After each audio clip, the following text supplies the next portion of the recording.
Baby, তুমি তো আমাকে রান্না করে কখনো খাওয়ালে না। রান্না? আরে আমার ড্যাড তো আমাকে রান্না করে ঢুকতেই দেয় না, আমাকে একদম রাজকুমারীর মতো রাখে। রান্না তো আমি করতেই পারি না জানু। হীরা খেন্তি রান্না হলো? হ্যাঁ করছি। তাড়াতাড়ি কর। বেবি তুমি আমাকে এই দুটো কিনে দাও। তুমি কি ব্রেকফাস্টে ওটস ছাড়া কিছু খাও না? নো বেবি, ওটস না খেলে না আমার ভালো করে ডাইজেস্টই হয় না, আর আমি তো অন্য কিছু খেতেই পারি না। ও মা, রোজ রোজ তো পেঁয়াজ লঙ্কা দিয়ে পান্তা খাই, একদিন তো আলুও ভাজতে পারো। বেশি কথা বললে এটাও চলবে না, বুঝেছিস? যেদিন নিজে ইনকাম করবি সেদিন আলু ভেজে খাস। আলু ভেজে খাবি? বেবি এটা নেবো, এটা নেবো, এটা নেবো, এটাও নেবো। জানু, তুমি কি ডেইলি শপিং করো? Yes baby, of course. একটা ড্রেস তো আমি বারবার রিপিট করি না। ইভেন আজকে বাড়িতে গিয়ে এই ড্রেসটা আমি মালতী কাকিমাকে দিয়ে দেবো, বুঝেছো? এই জন্য আমি রোজ শপিং করতে হয়। ও মা, কি হয়েছে রে?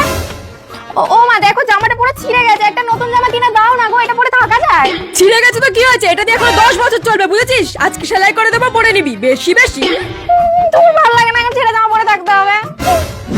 বেবি এগুলো কি? আরে এগুলো দিয়ে তো ঘর পরিষ্কার করে। ও আসলে আমি বাড়িতে কোনো কাজ করি না তো, এই জন্য এগুলো চিনতে পারিনি। এগুলো দিয়ে ঘর পরিষ্কার করে? হ্যাঁ জানু। ও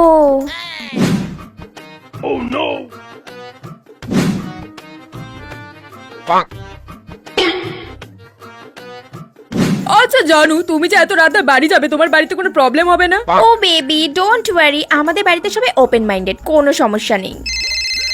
এক্সকিউজ মি, মা ফোন করছে। কি রে, বাড়িতে আসার কি কোনো ইচ্ছে নাই নাকি? আজকে আয় বাড়িতে, তারপর তোর ব্যবস্থা আমি করব।